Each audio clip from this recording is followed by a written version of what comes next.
Assalamu alaikum everyone. Hope you all are doing well. So this is me Mohammed Ibrahim, your tutor for CSIP 3.1 course. So आज हमारा topic होगा weld repairs and residual stresses and distortion. Let's talk about weld repair first. So what is a weld repair?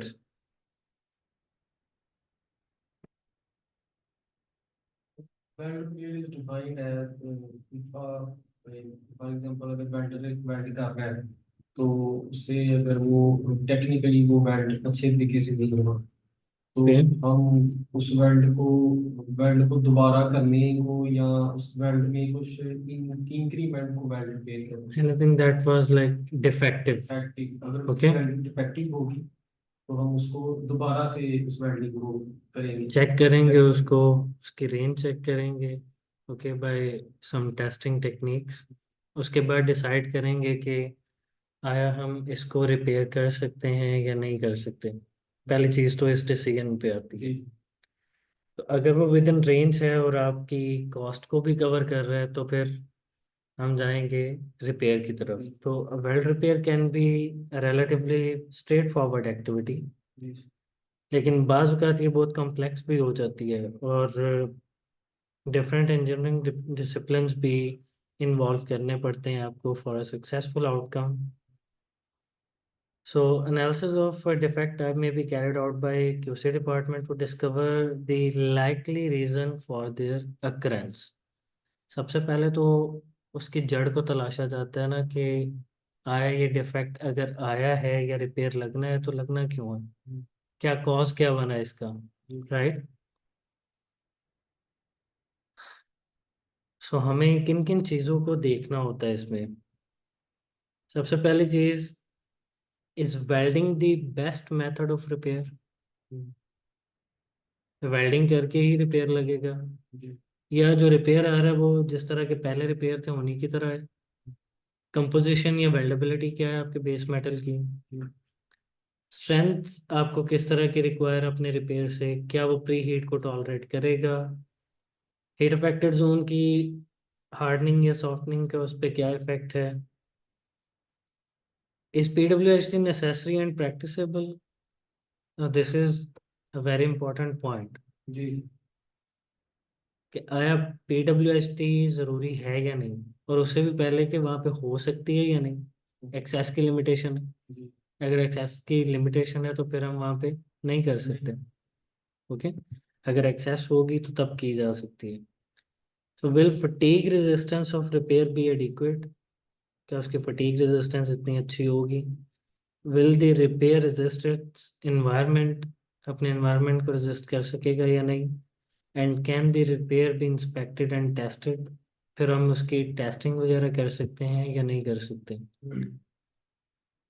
So problems कहाँ पे होती हैं। Problem सबसे बड़ी है हीट फ्रॉम वेल्डिंग में इफेक्ट डायमेंशनल स्टेबिलिटी, राइट। जी सर तो रिपेयर्ड असेंबली की अगर डायमेंशनल स्टेबिलिटी जो है वो इफेक्ट हो जाती है तो वो भी डिस्टर्बेंस। हीट की वजह से यील्ड स्ट्रेंथ डाउन आना शुरू हो जाती है तो डेंजर ऑफ कोलैप्स है। तो जब रिपेयर लगता है तो उस पर सपोर्ट्स होती हैं। ओके, तो filler material used on dissimilar weld में लीड टू गैल्वेनिक करोजन। अब करोजन होना शुरू हो जाती है, वाई, बिकॉज पोटेंशियल डिफरेंस आ जाता है दो मेटल्स में, एक ज़्यादा रिएक्टिव है एक नोबल है, तो उनमें गैल्वेनिक सेल डेवलप हो जाता है। लोकल प्री हीट में include residual stresses. Local pre heat भी अगर करेंगे तो नॉन यूनिफॉर्म स्ट्रेसेस आएंगी।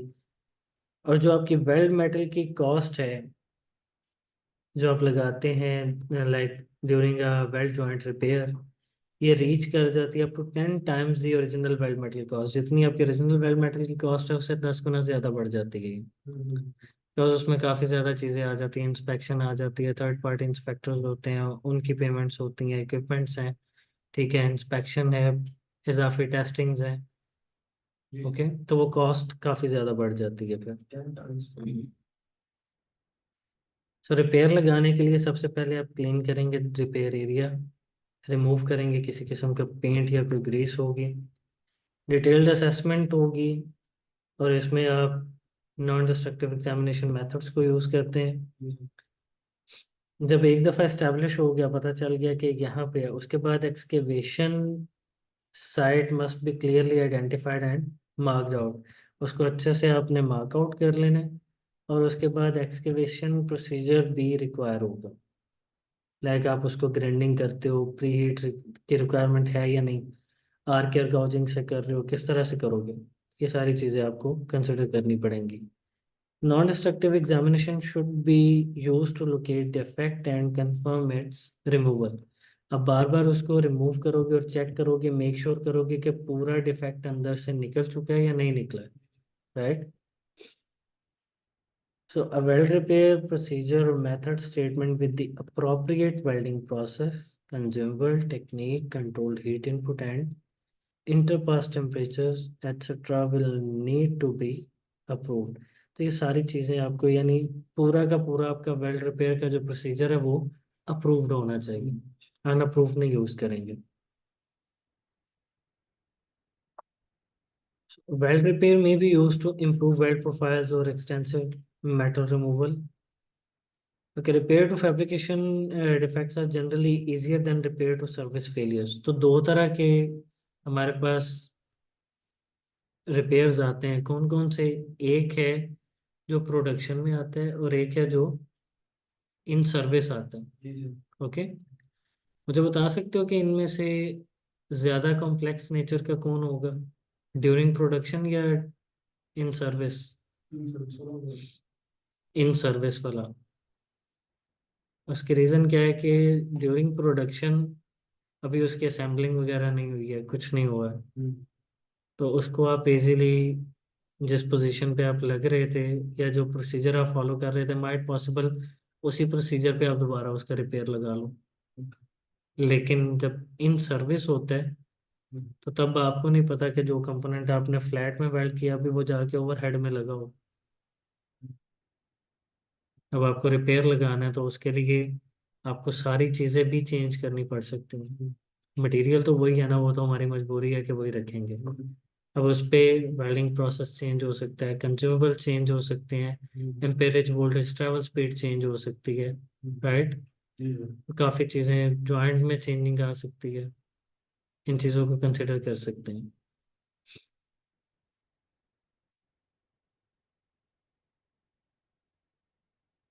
और जॉइंट में जो प्रिपरेशन है माइट पॉसिबल उसमें चेंजिंग आ सके जॉइंट के अंदर। ओके, जॉइंट मींस जॉइंट जिस शेप में लगा हुआ है वो तो उसी तरह से अटैचमेंट होगी उसकी। हाँ, प्रिपरेशन आप उससे अच्छी कर सकते हो। सही है।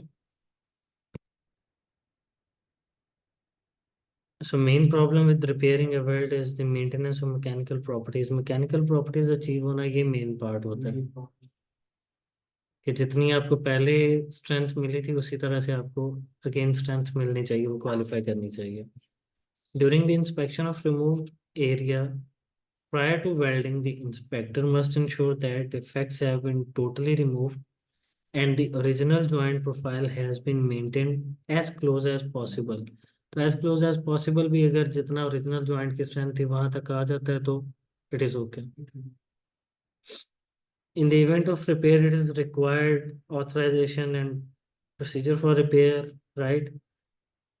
वर्क परमिट लेने पड़ते हैं आपको, लैंच वगैरह की फ्लशिंग के लिए, जो भी काम करना है उसके लिए आपको परमिट इशू करवाना पड़ता है। Removal of material and preparation for repair, then monitoring of repair weld, testing of repairs, visual कर लें या एनडीटी कर लें।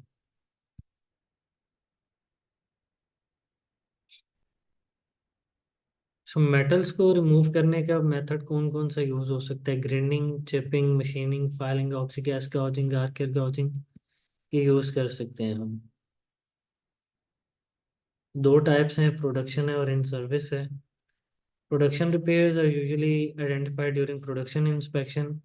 Evaluation of report is usually carried out by the welding inspector or entity operator। तो welding inspector या entity operator इनकी reports को evaluate कर लेते हैं। सो अगर तो डिफेक्ट जो है वो सरफेस ब्रेकिंग है, और फ्यूजन फेस पे आया तो प्रॉब्लम जो है वो क्रैकिंग या lack of side wall fusion हो सकती है। जी sir.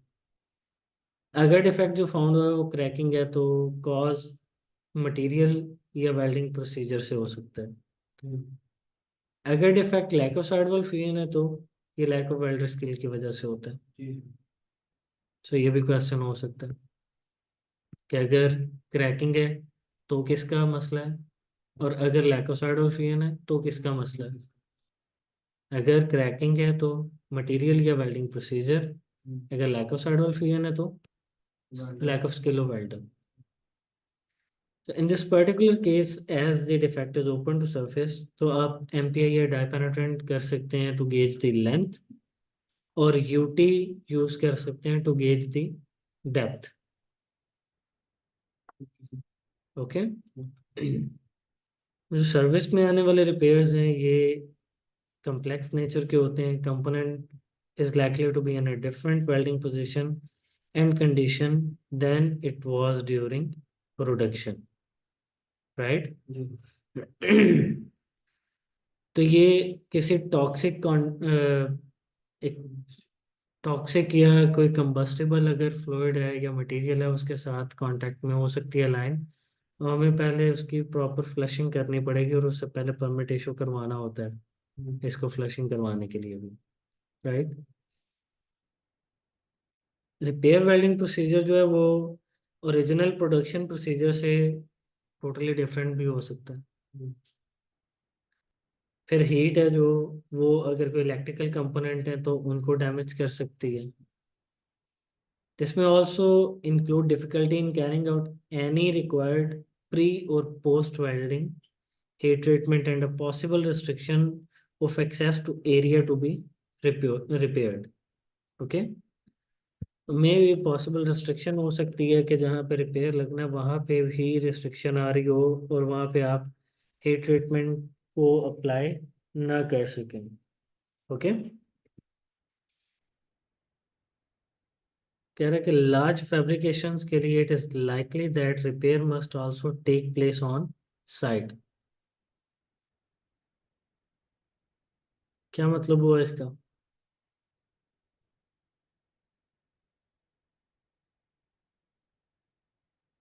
He saying that large fabrications के लिए repair must take place on site, site पे ही आ जाना चाहिए and without a shutdown of operations which may bring other element that need to be considered। तो लार्ज फैब्रिकेशंस के लिए जब आप प्रोडक्शन में काम कर रहे हैं ना तो वहीं पे अगर रिपेयर आता है तो उसको वहीं पे वाइंड अप करें। लाइक वो जब प्लांट रनिंग में आता है तो उसमें जाके नहीं आना चाहिए, सारी चीज़ें आप पहले से ही उसको कंसिडरेशन में लेके आए। अभी नॉर्मली क्या चल रहा है, नॉर्मली मॉडर्न लाइंस में, मॉडर्न जो प्लांट्स बन रहे हैं उनमें डाइवर्जन लाइंस हैं।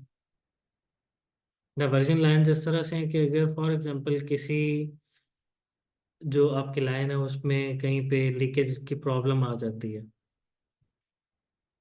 अब हम वहाँ से उसको बंद नहीं करेंगे क्योंकि प्लांट को अगर शट डाउन कर दिया ना तो एक दिन में अरबों खरबों का नुकसान होता है।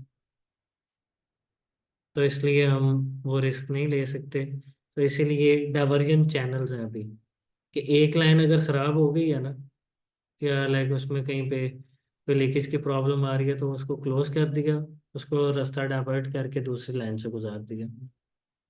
काम बंद नहीं करना। हम बंद नहीं कर सकते, प्लांट को शट डाउन नहीं कर सकते। उसका जो फाइनल साल बाद आना है शट डाउन, वो उसी पे उसकी रिपेयरिंग होगी, सारा कुछ होगा। सही है। सो कुछ फैक्टर्स हैं जिन्हें हमें कंसिडर करना होता है। Most important, is it financially worthwhile, क्या ये इस काबिल है। इन स्ट्रक्चरल इंटेग्रिटी भी अचीव्ड अगर आइटम को रिपेयर करते हैं। Are there any alternatives to welding, अगर पॉसिबल है पार्ट रिप्लेस हो रहा है उसी प्राइस में तो आप पार्ट को रिप्लेस करवा लो, is it is more better. Defect cause किसने किया और क्या ये दोबारा आने की पॉसिबिलिटी है, how is defect to be remove, remove किस तरह करेंगे, कौन सा वेल्डिंग प्रोसेस यूज करेंगे, what and is required to ensure complete removal of the defect, right. वो हमने अभी देखा कि लेंथ वगैरह के लिए हम एमपीआई या डीपीआई कर लेते हैं, राइट। और डेप्थ वगैरह को गेज करने के लिए यूटी यूज कर लेते हैं। Will the welding procedure require approval और री approval? Yes, obviously it will require approval. What will be effect of welding distortion and what will be effect of welding on distortion and residual stresses? Obviously, we need to consider while taking a look at the joint design. Okay. Will heat treatment be required? What ND is required and how can acceptability of repair be demonstrated? कि अब repair accept होगा या reject होगा वो किस तरह से देखेंगे। Will approval of the repair be required, if yes how and by whom? तो अगर will approval of the repair be required, किससे अप्रूवल लेंगे और कौन इसको अप्रूव करेगा, राइट। So use of approved welders necessary, dressing the weld and final visual, entity process or technique prepared carried out to ensure that defect has been repaired successfully. Okay.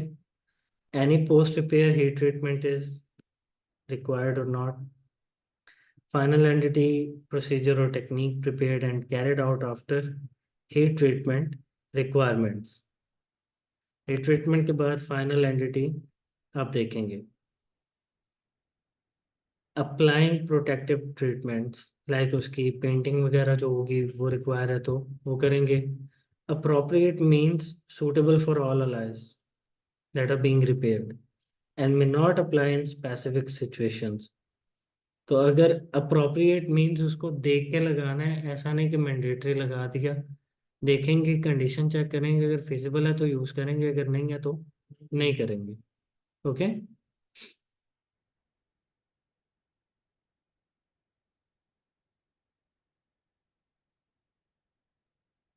Sir repair का procedure कौन बनाएगा?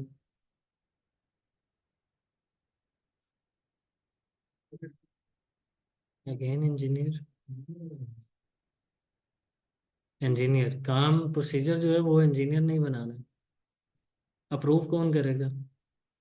वो sir करेगा third party inspector होगा third party will be there to inspect that, और अपना inspector भी होगा राइट। और एग्जामिनिंग बॉडी तो दैट्स उनके इट। सब पे साइन होगी दोबारा से जैसे हम डब्ल्यूपीएस क्रिएट करते हैं यस, इसी तरह से सारी लो आप बात देखिए। लाइक एक प्रोसीजर दोबारा से बन रहा है तो अगेन वही प्रोसेस, राइट।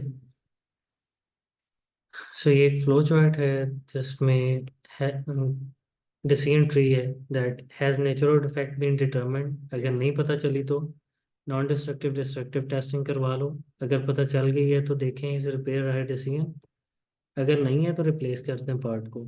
अगर है तो पहले देखें आपके बेस मेटल की वेल्डेबिलिटी क्या है, उसके हिसाब से welding process, filler material, welding standards choose करके इस्टेब्लिश करें वेल्ड रिपेयर प्रोसीजर। अब अगली चीज़ आ जाती है वेल्डर क्वालिफाइड है या नहीं। अगर नहीं है तो ट्रेन करें, क्वालिफाई करवाएं और उससे इस्टेब्लिश करवाएं। फिर वो प्रिपेयर करवाएगा डिफेक्ट एरिया को, परफॉर्म करेगा वेल्ड रिपेयर और फिर होगी inspection. Has repair been successful? अगर नहीं है तो दो प्रॉब्लम हो सकती हैं, या प्रोसीजर की या वेल्डर की, जो भी है। Fix the problem, again perform the repair, inspect, if yes protect and return to the service। Okay.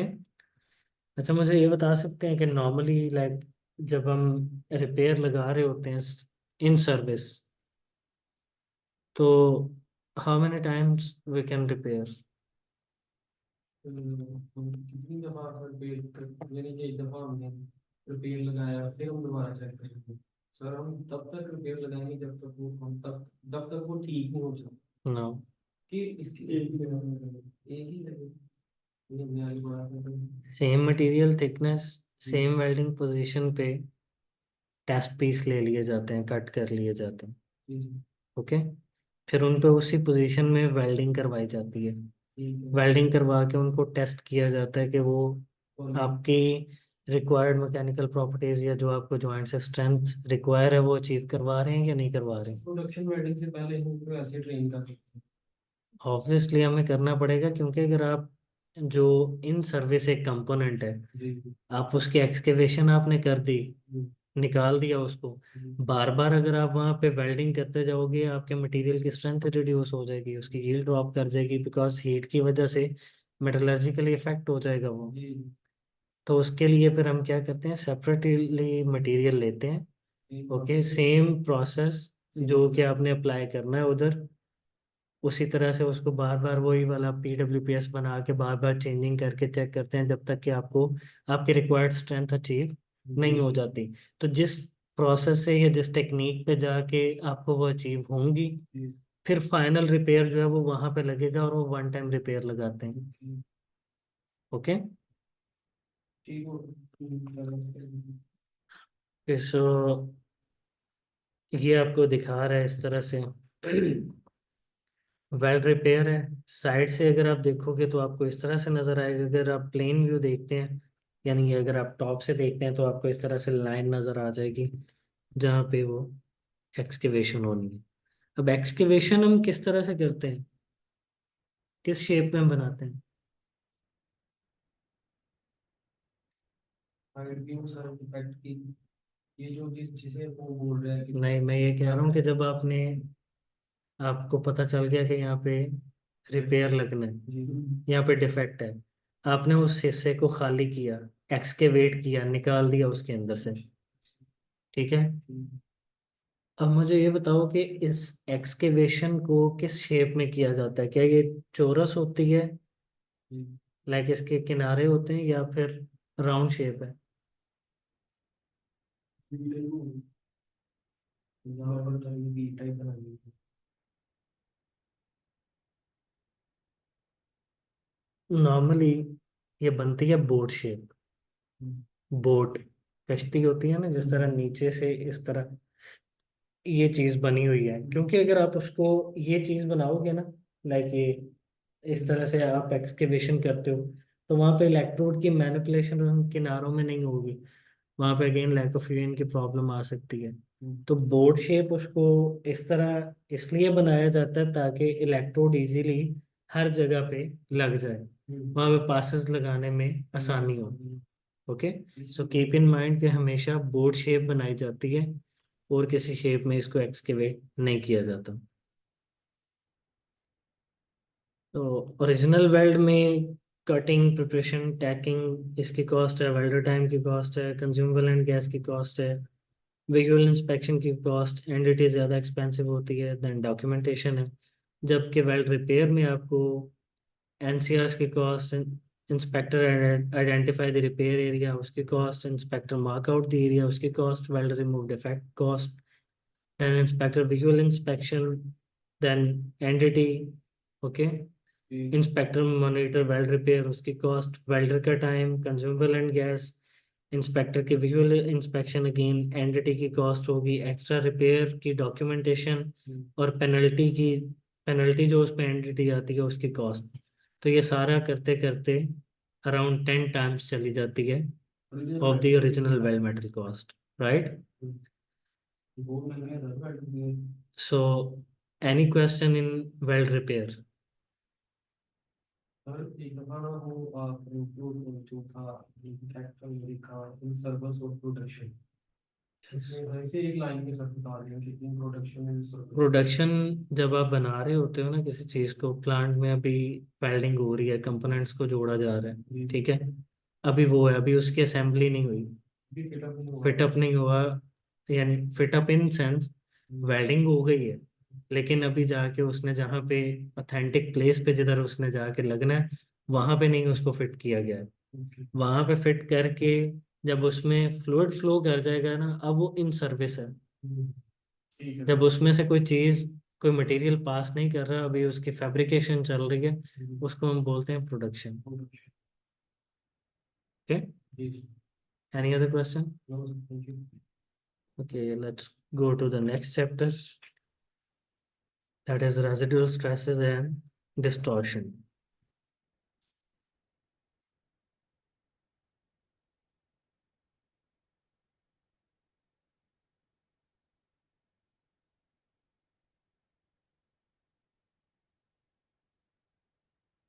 So what is difference between stress and distortion? Stress करने से लगने की वजह से distortion create होती Okay, है। but what is the main difference between these?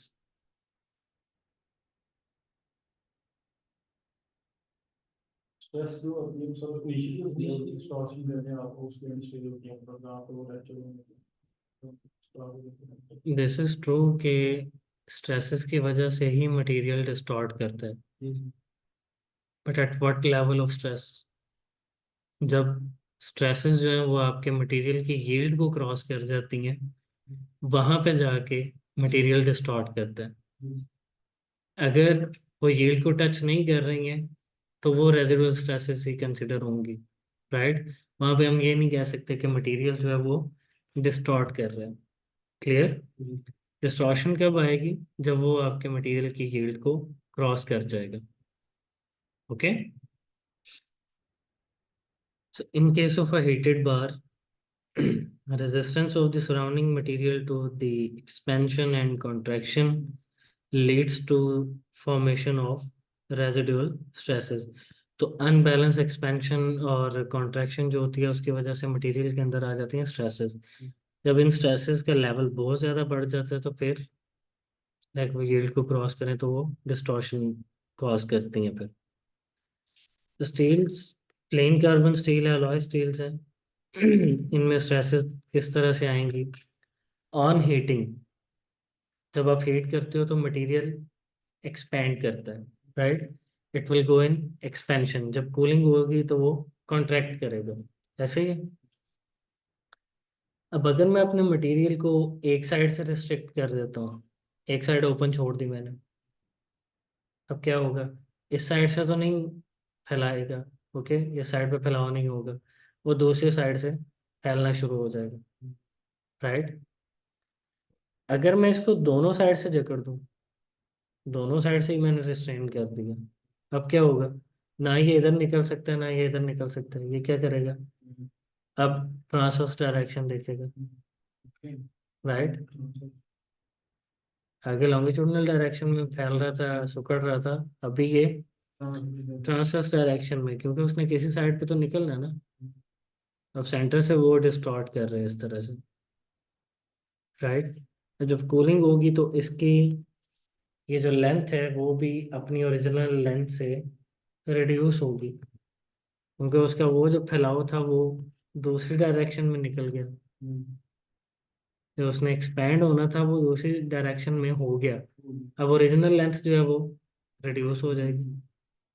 लेकिन sir जब वो कॉन्टैक्ट होगा तो वो ट्रांसवर्स डायरेक्शन में होना चाहिए ना।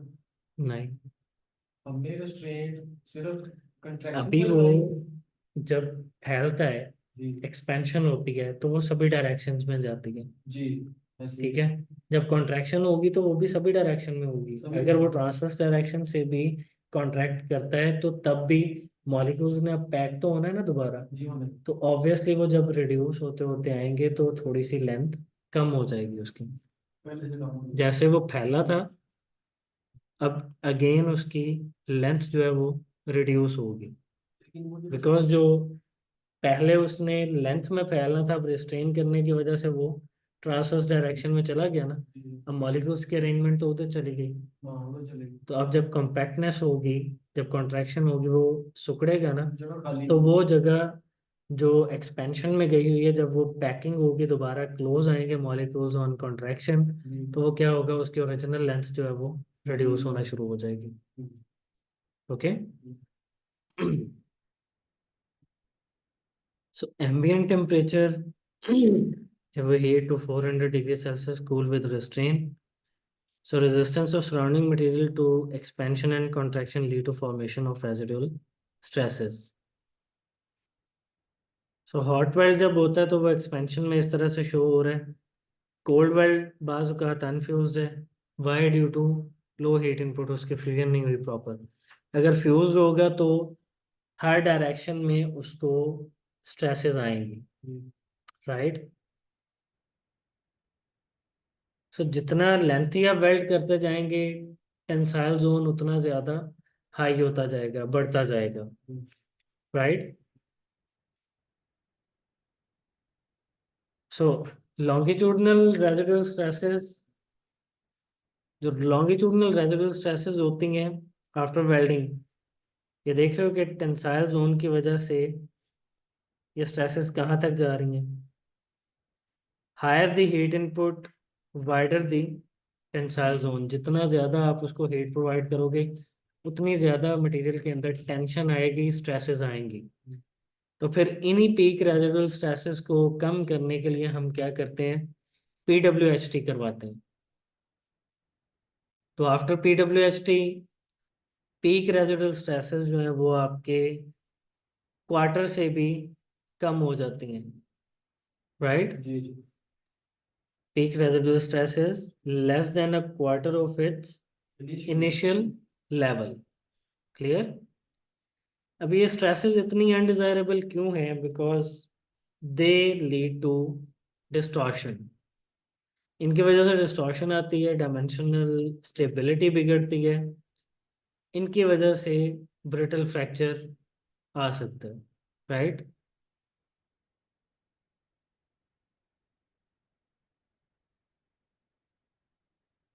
सो हॉट वेल्ड और हीट अफेक्टेड जोन है 400 mm पे, सेपरेट कूलिंग करते हैं तो ये रिड्यूस हो जाता है 5 mm तक।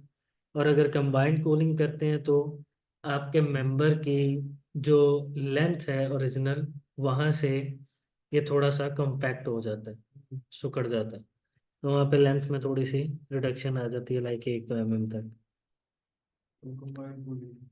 जी। जब भी आप सिंगल साइडेड वेल्डिंग करते हो, एक पास डिपॉजिट करोगे तो थोड़ा सा डिस्टॉर्ट करेगा, दो और कर दिए मजीद करेगा, तीन और कर दिए और करेगा। तो उसकी बजाय फिर हम जॉइंट डिज़ाइन ऐसा बनाते हैं, जॉइंट डिज़ाइन में आपकी जो प्रिपरेशन है वो इस तरह से बनाई जाती है ताकि स्ट्रेसेस का लेवल मिनिमाइज रहे। जब बैलेंस वेल्डिंग होगी तो उसमें क्या चीज़ आएगी, डिस्टॉर्शन नहीं आएगी। Okay. Stresses will be there, लेकिन एक रेंज पैटर्न में होंगी, वो आपके यील्ड को डिस्टर्ब नहीं करेंगे, so there will be no distortion.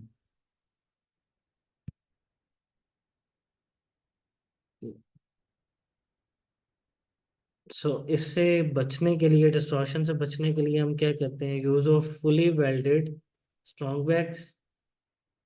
Strong bags को यूज कर लिया जाता है वेल्ड करके, राइट। जी सर। या फिर टैकिंग कर ली जाती है, टैकिंग करने के बाद आप इजीली अपने मेंबर्स पे like back step welding technique use कर लो, राइट। अब इसमें ये टेक्निक देख लो टैक वेल्डिंग की, tack weld straight through to end of joint. Ends पे आप टैकिंग कर लो, tack weld one end then use back step technique for tacking the rest of the joint. Okay. या फिर सेंटर से उसको टैग कर लो और उसके बाद back step welding technique use कर लो। ओके। डिस्टॉर्शन को इफेक्ट जो फैक्टर्स करते हैं उसमें पेरेंट मटेरियल की प्रॉपर्टीज हैं, amount of strain, joint design, fit up and welding sequence. Parent material की प्रॉपर्टीज में थर्मल एक्सपेंशन है, जितना ज्यादा फैलाव होगा उतनी ज्यादा स्ट्रेसेस आएंगी। यील्ड स्ट्रेंथ जितनी हाई वैल्यू उतनी ज्यादा स्ट्रेसेस। ऑस्मेंट स्टीवन स्पीड में ज्यादा आती है। Yes.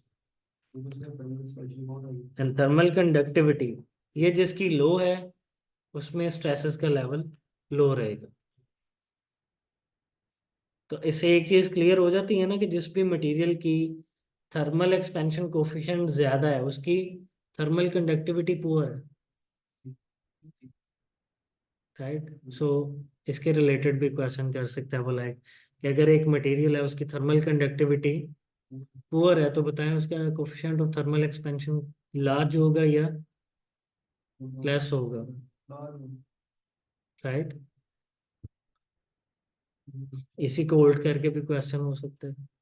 So keep in mind, joint design में वेल्ड मेटल का वॉल्यूम, वेल्ड मेटल का वॉल्यूम जितना ज्यादा रखेंगे उतने नंबर ऑफ पासेस लगाने पड़ेंगे, but versus field, single versus double use कर लें। बट में ज़्यादा होता है, फिलेट में कम है, सिंगल में ज़्यादा होता है, डबल में कम है।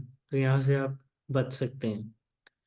अमाउंट ऑफ स्ट्रेन अगर ज़्यादा करेंगे, लाइक अगर ज़्यादा थिकनेस है तो वैसे ही मटेरियल की डक्टिलिटी कम होती है, तो वहाँ पे स्ट्रेसेस के चांसेस ज़्यादा होते हैं। जितना इंक्रीज करेंगे स्ट्रेसेस का लेवल बढ़ेगा।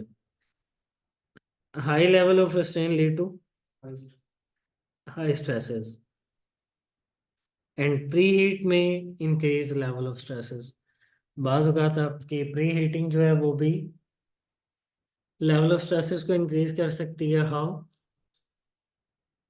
प्री हीटिंग अगर आप मैनुअल ऑपरेशन से करते हो तो उसमें भी लोकलाइज्ड मेथड है ना, तो उसमें नॉन यूनिफॉर्म स्ट्रेसेस आ जाएंगे, राइट।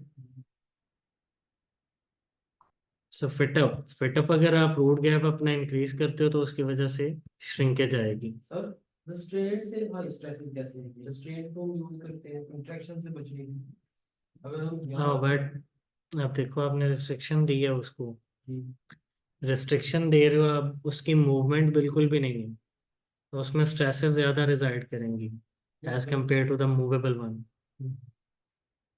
जितनी ज़्यादा रिस्ट्रेन करते जाओगे, हमने अभी एक एग्जांपल पहले पढ़ी है कि एक साइड से रिस्ट्रेन करता हूँ तो वो दूसरी साइड से फैल जाएगा, लेकिन दोनों से करूँगा तो अब स्ट्रेसेस अंदर लॉक हो गए, ज़्यादा स्ट्रेसेस इन ट्रैप हो गई। ओके, तो बहुत ज़्यादा रिस्ट्रेन नहीं करना है मेंबर को।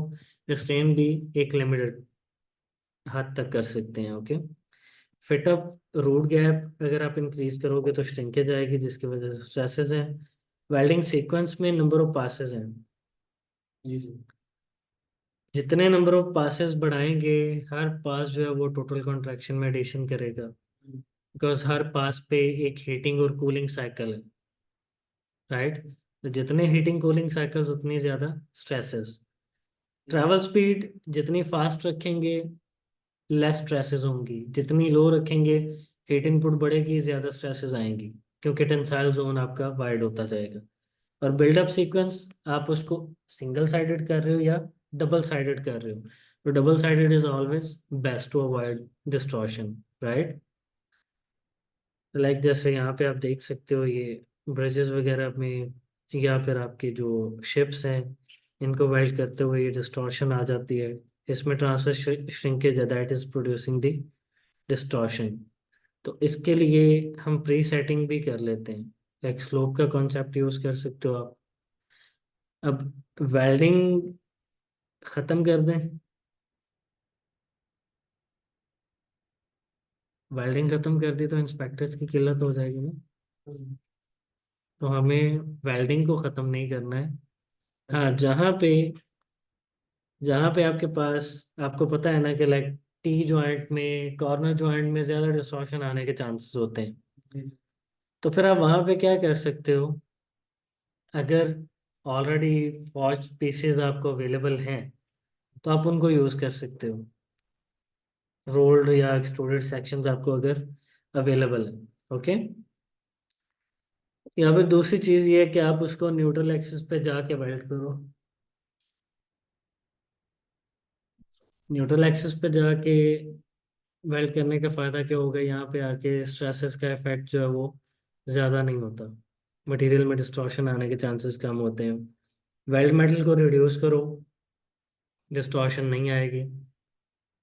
बैक टू बैक असेंबली कर लो या फिर वेजेस यूज़ कर लो, जब वेल्ड हो जाएंगे उसके बाद आप इनको वेजेस को रिमूव करो तो ये एग्जैक्ट एक दूसरे के ऊपर इजी आ जाएंगे, इनमें डिस्टॉर्शन नहीं आएगी, right. reduce number of weld runs required to make a weld. So angular distortion as a function of number of runs for a 10 mm leg length, like यहाँ पे जितने नंबर ऑफ रन्स इंक्रीज होंगे उतनी ज़्यादा distortion आएगी। So distortion prevention by fabrication technique, इसमें control welding technique use करते हैं, by use balance welding about the neutral axis and keeping runs to a minimum, यानी मिनिमम नंबर ऑफ रन। आप बारी बीड यूज कर लो, large weld bead use करोगे तो जहाँ दो हो रही थी वहां पे एक हो जाएगी। नंबर ऑफ वेल्ड रन जब रिड्यूस हो जाएंगे तो हीटिंग कूलिंग साइकिल भी रिड्यूस होंगे, तो स्ट्रेसेस कम आएंगी। So ultimately there will be no distortion. Then back step welding technique use की जा सकती है, स्किप वेल्डिंग टेक्निक यूज की जा सकती है। Okay, so you stack weld identical component welded back to back, attachment to longitudinal stiffeners। जहाँ पे कोई choice है welding procedure process technique should aim to deposit weld metal as quickly as possible। तो वहाँ पे आप मैक को use कर सकते हो एज कम्पेयर टू एमएमए। तो लॉन्ग रन में कहता है कि कभी भी आप एक डायरेक्शन में वेल्ड को कंप्लीट नहीं करें। रीज़न क्या होगी, आप एक ही डायरेक्शन में चलते जाएंगे तो आपका टेंसाइल जोन वाइडर होता जाएगा, स्ट्रेसेस आएंगे ज़्यादा। तो ऐसे जगह पे फिर लॉन्ग रन पे वेल्डर रीपोजिशन होता है। वेल्डर को क्या करना पड़ता है, रीपोजिशन करना पड़ता है। तो वो बैक स्टेप या स्किप वेल्डिंग टेक्निक यूज़ करेगा। Okay, that's all about residual stresses and distortion. If you guys have any question, you can ask me. Skip welding होती है कि लाइक आपने उसको पहले एंड से अटैक किया, सेंटर से कर दिया और स्टार्ट से कर दिया, देन आप रिपोजिशन हो गए, फिर आपने सेंटर से उसको वेल्ड कर दिया, फिर एंड से, फिर स्टार्ट से। इस तरह से यानी बार बार प्लेसेस को चेंज करके आप पूरा वेल्ड रन कंप्लीट कर लेते हो। Okay, yes, any question please? So that's all about today's topic. Next, we will cover heat treatment, welding safety, calibration and validation, and preheat. Okay.